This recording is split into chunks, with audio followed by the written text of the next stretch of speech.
السلام علیکم دوستو، میں ہوں شاہ حسین، ایک نئے ولاگ میں خوش آمدید۔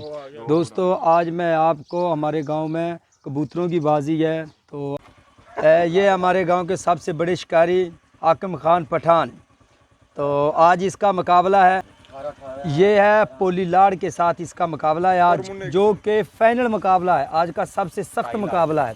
اور یہ شکاری ماشاءاللہ مختار احمد، کبوتر دکھاتا ہوں سب سے پہلے۔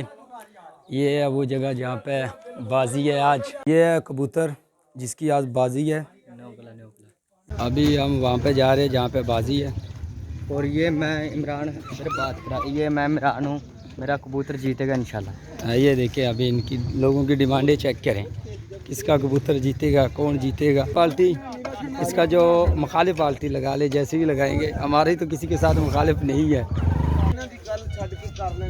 یہ دیکھیں سبھی لوگ، یہ نمبر 1 پالٹی ہے، ادھر ہے نمبر 2،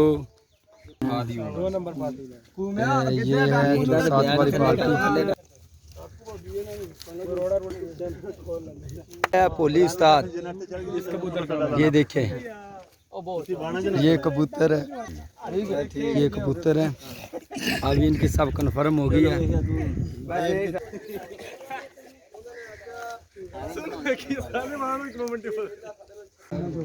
یہ ابھی جو کبوتر ہے اس کو خوراک وغیرہ جو دی جاتی ہے۔ پانی اپنی بوتل والا کدھر گیا؟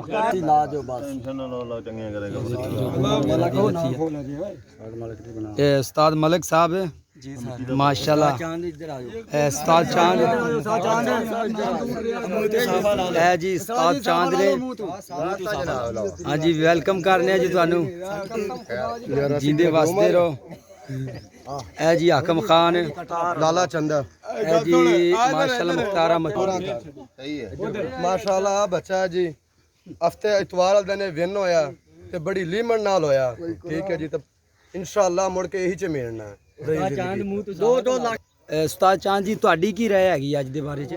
ماشاءاللہ جی، اللہ خیر کرے جی، کبوتر ساڈا بڑا فٹ آ، ماشاءاللہ باقی جو نصیباں دے وچ آ وہی ہونا جی، اللہ خیر کرے گا۔ چار صاحب بھی نے وچ چابی بھی لگتی ہے جنہیں لانی ہوگی، ماشاءاللہ جیندے واسطے رہو جی۔ موٹر سائیکل کی چابی بھی لگتی ہے۔ ہاں جی جی استاد جی تہاڈی کی رائے ہے یہ جی انشاءاللہ اج فائنل ہے ساڈا، ماشاءاللہ اللہ خیر رکھے جنوں دے مولا۔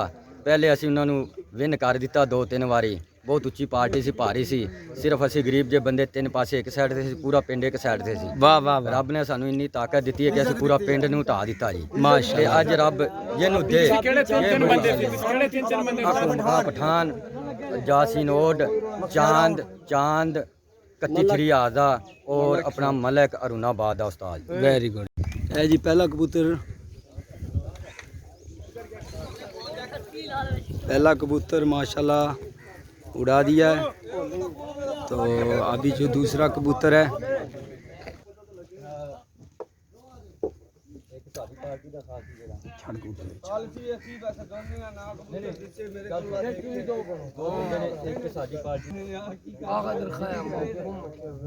ابھی جو ان کو خوراک وغیرہ دی جاتی ہے۔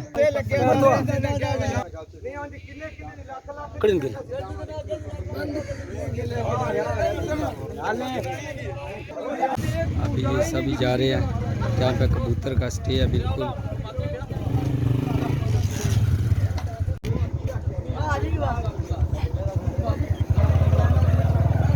سبھی چھوٹے بڑے یہاں پہ اسی کام میں ہی ہیں۔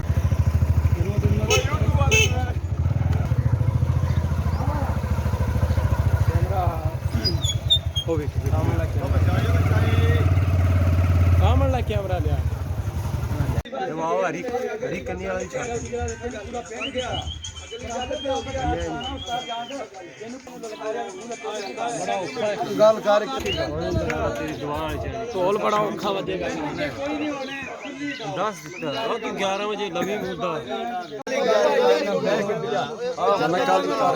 ਯਾਰ ਫਾਈਨਲ ਹੋ ਗਈ ਡਾਕੂ ਯਾਰ ਗੱਲ ਮੁੱਕਦੀ ਹੈ ਨਾ, ਗਲਤ ਵੀਡੀਓ ਅਸੀਂ ਬਣਾਉਨੇ ਆ ਨਾ ਉਹ ਬਣਾਓ, ਜੇ ਉਹ ਗੱਲ ਤੇ ਕਰਦੇ ਆ ਨਾ ਜਿੱਤੇ ਉਹ ਤੁਸੀਂ ਜੋ ਗੱਲ ਹਾਂ ਉਹ ਜੋ ਯਾਰ ਜੇ ਉਹਨਾਂ ਨੇ ਬਣਾਈ ਹੈ ਨਾ, ਤੁਸੀਂ ਮੈਨੂੰ ਦੱਸਿਆ ਮੇਰੇ ਕੋਲ ਤੇ ਟੱਚ ਮੋਬਾਈਲ ਉਹ ਮੇਰੀ ਗੱਲ ਚੈਲੰਜ, ਉਹ ਫਿਰ ਮੇਰੀ ਗੱਲ ਸੁਣਨਾ ਪੈਂਦਾ, ਮੈਂ ਉਹਨਾਂ ਨੂੰ ਆਖਾਂਗਾ ਤੁਹਾਡੀ ਜਗ੍ਹਾ ਵੀਡੀਓ ਨਹੀਂ ਬਣਾਉਂਦੇ, अभी सिर्फ 20 से 25 मिनट है कबूतर में।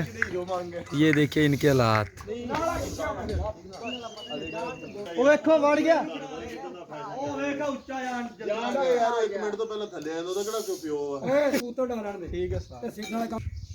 ਮਿਹਨਤ ਕਰਨ ਦੇ ਕਰਨ ਦੇ ਬੜੀ ਸੀਟੀ ਮਾਰਦਾ ਅੱਜ ਉਮਰ ਤੇਰਾ ਕੀ ਲੱਗਦਾ ਇਹਨੂੰ ਵੀ ਪੱਲਾ ਮਾਰ ਹਾਂ ਪੱਲਾ ਪੱਲਾ ਹੋਰ ਆ ਵੀ ਹੋ ਰਿਹਾ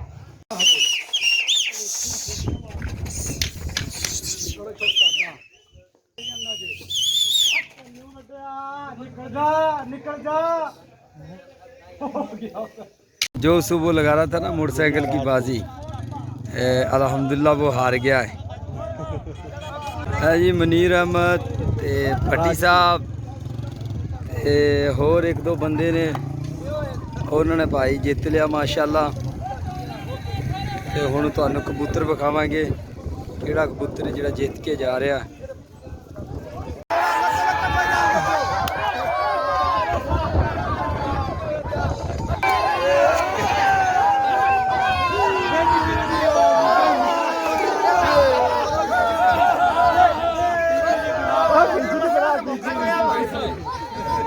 शुगर बड़ा हो गया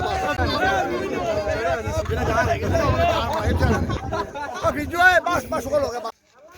ਇਹ ਕਬੂਤਰ ਹੈਗਾ ਭਾਜੀ ਜਿਹੜਾ ਅੱਜ ਮਾਸ਼ਾਅੱਲਾ ਜਿੱਤਿਆ ਹੈਗਾ, ਤੇ ਇਹ ਬੋਸ ਹੈਗੇ ਨੇ ਇੱਥੇ ਦੇ। ਭਾਜੀ ਕਬੂਤਰ ਜਿੱਤ ਕੇ ਤੁਹਾਨੂੰ ਕਿੰਨੀ ਖੁਸ਼ੀ ਮਹਿਸੂਸ ਹੋ ਰਹੀ ਹੈ? बड़ी ढेर सारी। ਚਲੋ ਜੀ ਮਾਸ਼ਾਅੱਲਾ ਜਿੰਦੇ ਵਸਦੇ ਰਹੋ ਜੀ, ਸਦਾ ਕਾਮਯਾਬੀਆਂ ਅੱਲਾ ਦੇਵੇ। ਵਾਹ ਮਨੀਰਿਆ ਵਾਹ। ਇਹ ਸਾਰੇ ਸ਼ਿਕਾਰੀ ਹੋਰ ਕਿਹੜੇ ਕਿਹੜੇ ਨੇ ਇਹਦੇ ਨਾਲ? ਇਹ ਉਸਤਾਦ ਭੋਲੀ ਨੇ ਮਲਕ ਖਾਨ ਸਾਹਿਬ ਕਬੂਤਰ ਦਾ ਨਾਂ ਲਕੇ ਰੱਖਦਾ ਸੀ। ਇੱਕੋ ਹੀ ਪਰਚਾ ਆਇਆ, ਮਲਕ ਸਾਹਿਬ ਸਾਨੂੰ ਦਿਸੇ ਨਹੀਂ ਨੇ। ਉਹਨੂੰ ਕਹਿੰਦੇ ਇੱਕੋ ਹੀ ਰੇਟ ਹੋਈ ਹੈ, ਦੂਸਰੀ ਦੀ ਲੋੜ ਨਹੀਂ ਪੈਣੀ। ਹਰੇ ਆ ਭੋਲੀ ਕੋਲੋਂ ਮੁੰਨੇ ਦਾ ਕਬੂਤਰ ਸੀ ਤੇ ਭਾਈ ਉਹ ਜਿੱਤੇ ਨੇ। ਉਹਨਾਂ ਦਾ ਕਬੂਤਰ ਅੱਧੇ ਘੰਟੇ ਲੀਮਨ ਨਾਲ ਵਧਿਆ, ਉਹਨਾਂ ਦਾ ਸੋਹਣਾ ਕਬੂਤਰ ਵਧਿਆ। ਅਸੀਂ ਹਰੇ ਆ ਤੇ ਬਿਲਕੁਲ ਹਰੇ ਆ। ਇਹ ਗੱਲ ਕੀਤੀ ਸੀ ਕਿ ਸਾਡਾ ਆਹ ਕਬੂਤਰ ਨੀਲੇ ਨਾਲ ਉੱਡਦਾ। ਮੈਂ ਹਾਕਮ ਖਾਂ ਬੋਲ ਰਿਹਾ, ਸਾਡਾ ਇਹੀ ਕਬੂਤਰ ਮੁੰਨੇ ਨਾਲ ਉੱਡਦਾ ਤੇ ਉਹੀ ਛੁੱਡੇ ਕਬੂਤਰ ਨੀਲੇ ਨਾਲ ਉੱਡਦਾ। ਦੋਨੇ ਹੀ ਉੱਡਦੇ ਨੇ, ਅਸੀਂ ਡਾਂਦੇ ਨੇ। ਇਹੀ ਕਬੂਤਰ ਜਿਹੜਾ ਕੱਢਿਆ, ਇਹੀ ਕਬੂਤਰ ਜਿਹੜਾ ਉੱਡਦਾ, ਇਹੀ ਕਬੂਤਰ